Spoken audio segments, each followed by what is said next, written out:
I hear the voices that you keep, the secrets that you keep when you're talking in your sleep. All right, voices carry. Rumors, these are all songs from the 1980s, but they have a lot to do with the way that you run your business today, because they're true. They're not just great songs, they're true. You should go back and listen. But that's what I want to talk about in this episode of Leading Leaders. The secrets that you keep.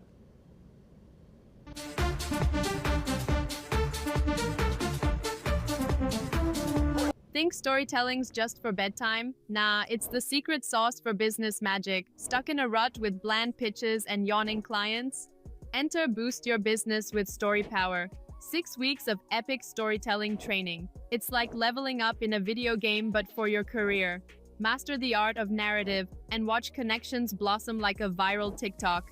Simple, impactful, and game-changing. Ready to transform your biz vibes? Dive in now and make storytelling your superpower. Subscribe now for access to our extensive media library of leadership lessons promoting faith, family, and freedom. Begin your personal growth plan at StoryPowerAcademy.com for leadership development and communication skills training.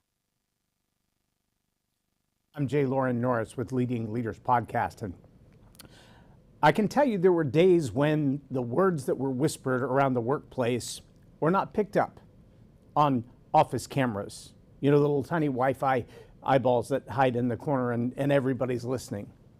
Right? There weren't security people hiding behind every wall waiting to catch you whispering so they could put together your personal belongings in a box with the pink slip on the outside and leave it at the security desk for the next time you walked in. That's kind of the spy environment we live in today, but there was a day that I left the office building, or so my team thought. I really just went out the back door of the hallway and up an elevator to check on a customer and make sure that what we delivered was what they wanted. But when I came back down, I came in the back door. I didn't go around to the street and come in the front door. And so the people standing at the front counter, my team working in the production shop, didn't know I was in the building. I walked in the back door. I was standing in the back doing an inventory of our specialty paper, and I could hear a conversation. Now, you may not know this, but if you're standing next to a loud piece of equipment, like a blender or a printing press or a folding machine, and you're talking to the person that's standing next to you who's also next to this loud piece of equipment, your voice, even in a whisper, that's designed not to be heard by anybody else, if it's loud enough to be heard over the machine by the person standing next to the machine, everybody else on the planet can hear it too. Just a little word of advice for those of you who think you whisper. Voices carry. I hear the secrets that you keep when you're talking in your sleep, or why you think you're running a piece of machinery that nobody else is listening to. And so while standing back at that door, listening, I heard a conversation between two of my team members that ultimately cost one of them their job. Not that what they said was directly wrong, illegal, or morally repugnant. It was just that it was a demonstration in that conversation of the defiance that I had suspected for months. In fact, this particular individual, I had fired 3 times. Yeah, told him, get out of the building, don't come back. The problem was the boss immediately above me, who was not the boss who hired me, had a thing for this person that I kept firing. I fired him for insubordination. I fired him for not showing up at work on time. I fired him for sowing discord among the company, telling other people that I didn't know what I was doing, telling other people that I was mistreating customers, sometimes just flat out making up lies, but sometimes just twisting a conversation that we had into something that benefited him and damaged my reputation or my ability to do my job. And I caught him on a couple of occasions straight up telling the customer, I will do A, B, and C, and then intentionally not doing A, B, and C, and then telling my boss I was the one that made that promise and didn't keep it. Now, I'm not trying to make this a story about me only because I'm trying to get feel goods from you. I'm not trying to make this a story about me so that you feel sorry for me. I'm trying to point out to you an illustration that I've lived through the point that I want to talk about today.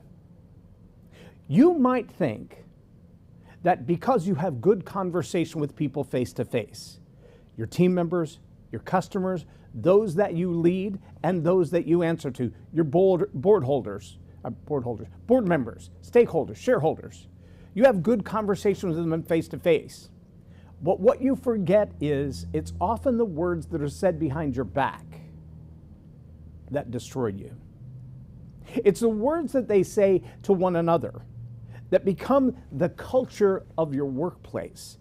It's the stories that they tell each other about you. The boss is so cheap, he's never going to give us a raise. The boss is so cheap, he's got this new boat and a new lake house and all these great things, but we're never going to see any of that money. Those are the kinds of conversations that sow discord, that launch work trade unions. Now, I'm not saying that trade unions are all bad. In my opinion, they've outlived their purpose. Their creation was a different thing, but that's a whole different political and sociological conversation that we should probably have in a coaching session. It's a bit much for a podcast. If George Himpy wants to stop by, we can have that conversation. He's a big fan of trade unions and has worked in the Labor Department for decades. We can have that conversation. The point I want to make for you, though, is that those conversations that you think you're a part of, because you have them while you're talking and you're listening and they're talking and you think they're listening. And then you turn around and walk out of the room and behind your back, they're having a different conversation. There's a couple of things you need to know about that conversation. Here's the first thing. That conversation is an expression of how they feel, their emotional response to choices you've made.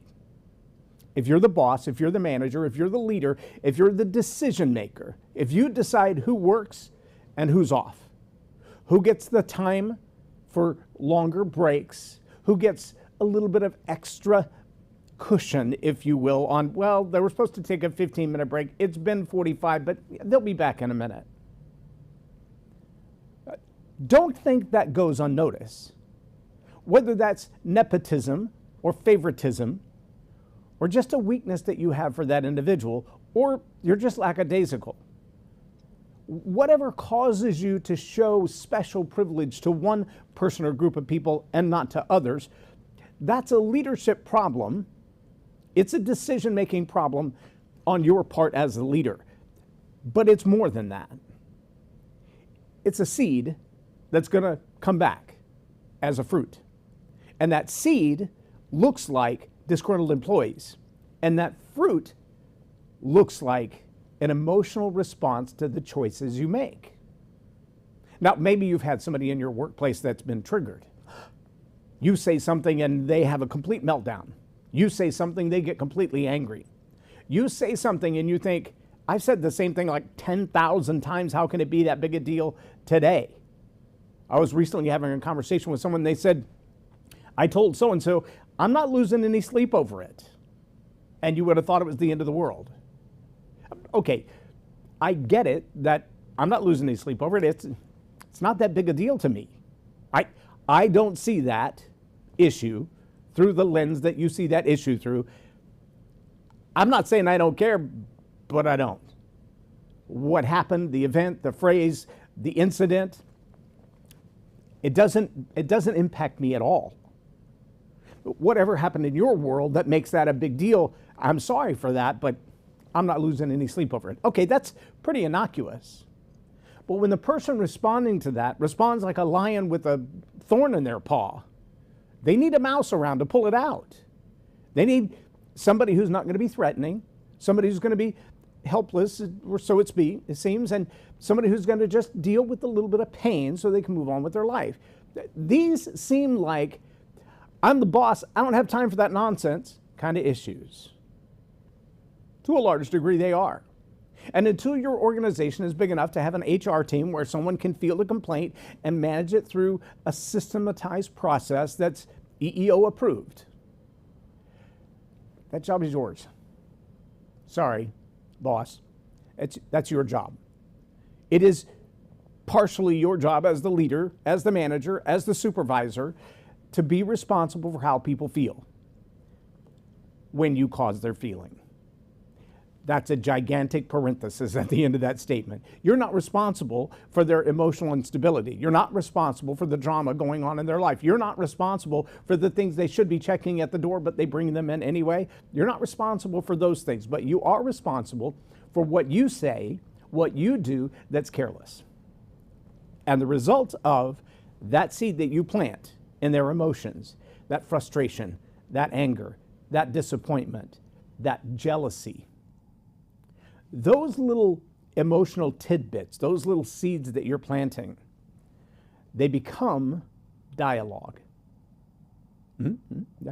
See, they're the feelings that precede a thought. Now, if you've paid any attention to Leading Leaders podcast over the last 10 years that we've been on the air, you know that when you put a feeling together with a thought, you have an attitude. It's a mathematical equation. It's like a chemistry process.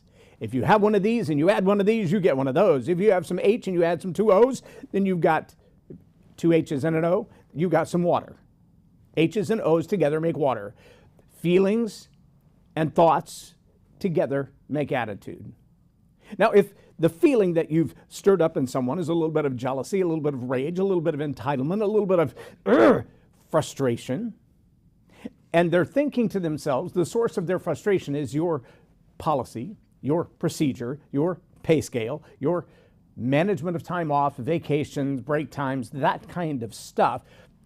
If that feeling becomes a thought process, the result is this: conversations, language, verbal expression, sometimes in an email, sometimes in a tweet, sometimes on Slack, sometimes on WhatsApp, sometimes on Twitter, X, Reddit, Facebook, Instagram. And here's what you missed. That little emotional offense that you looked at and went, seriously, grow up. I mean, get over it. I mean, it wasn't that big a deal. I'm not losing any sleep over it. Those four little phrases to you as a leader, I mean, I get it. I was in the military. I know there are times that are like, we don't care what you think or feel. Just do what you're told to do. I get it. This is not that generation. This is not that kind of people. These people lose their mind, this generation, this workforce, if you bring peanut butter into the workplace and they might be allergic. You might have a lawsuit on your hands. When you have that level of entitlement and attitude, and now also have the venues of expression, the platforms that have zero barrier to entry, zero proof of evidence, you're guilty by accusation. If someone simply says, the boss was mean to me. Look, in my day, when I walked in the back of the room and they didn't know I was there and I overheard that, it wasn't a security camera. I didn't have to pull the footage back and go, hey, here's what I saw, here's what I heard, we're taking this to HR, blah, blah, blah, blah, blah. I walked around the corner, I heard what he said, I'm like, is that really how you feel? And there was a whole lot of backpedaling, a whole lot of dancing. And after the third time that I released this person from their position and the boss said, you have to keep them, we took it up another step and eventually he was let go and there was not another place for him in the company. That's what I offered 3 or 4 times. Let's move him to another place in the company. He and I just don't jive. He was convinced the job I have was supposed to be his job, and he's doing everything he can to sabotage me as an individual so that he can have that position. If I'm running a company and I've got somebody who operates like that within my business, I'm not promoting them anyway. I don't want them in any position. But what I said was, hey, there are 18 stores in our system. Put him in one of those other stores. Give him another store to manage. If you as the regional manager love him so much, let him come manage your store. But that's not what they wanted. Eventually, that conversation just came to a head, face to face. We worked it out, we dealt with it, and we moved on with our lives. That was before the days of Twitter. See, here's what happens today. This conversation just doesn't happen around the folding machine with an opportunity as the manager to walk in and go, hey, let's talk this out. Let's have this conversation when it's not in front of customers. Let's take this in the back hallway where it's just you and me in the folding machine. Let's not air our dirty laundry about our business out there on the customer sales floor. If you've ever been in that situation, you know what that's like. Perhaps you've walked into a retail place, like I mentioned in the last podcast, where two people are having this deep emotional conversation behind the sales counter and ignoring the customer that's there. Maybe you've been engaged in that conversation and not realized that a customer walked in. But see, today that same scenario is exaggerated and magnified 10,000 times. Because that employee of yours, the one who's been triggered, the one who has an emotional response, the one who's now got a little bit of an attitude, what they think about how they feel and how they feel about what they think that's been provoked. And that attitude almost never stops in their personal circle. Attitudes don't know anything about personal space. So what happens? This attitude becomes a tweet. It becomes a Facebook post. It becomes an Instagram reel. It becomes a Reddit thread. And this little attitude that says, I can't believe the boss said, bink, all of a sudden isn't about a personality conflict between two people in your office place. No, it's amplified. It's magnified. If it goes viral, it's now a negative marketing campaign that you would have never invested in to save your life, but now it's on fire and possibly, potentially out of control. And it's not talking good about you or your business. See, we tend to forget that as our society, as our culture, as our business world has evolved, this megaphone for telling the world about our business, about our successes, about our services, about our products, is just as loud. For those people that used to think we've got to form a union, we've got to go on strike, we've got to stand in the streets, we've got to hold our picket signs, this is the only way we'll get fair treatment, this is the only way we'll get justice. No, now all you need is one of them with a bad attitude and a large following. And all of a sudden, you can't hire employees. Nobody wants to work here because the attitude got displayed in social media and now everybody's talking about you and it's not good. I'm not working there. I heard blah, blah, blah, blah, blah. Well, it used to be that if the newspaper said something nasty about you, you could make them prove it or retract it. Good luck doing that on someone's personal social media profile. Good luck doing that when they've got 1,000 friends at high school. Remember high school? You remember high school? I know most of us in this leadership element, high school was a couple of days ago. High school is like the epitome of the rumor mill. If somebody says something about you and the person who says it is popular, everybody in town believes it whether it's true or not. It's not guilt by evidence. It's guilt by accusation.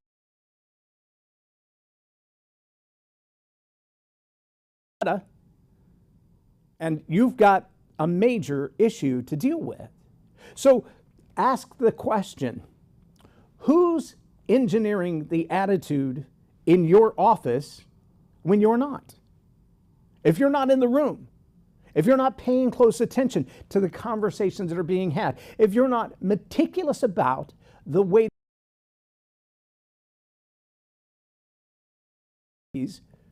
who is? Because I'll promise you someone is.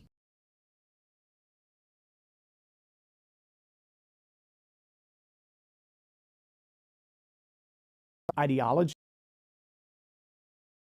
education,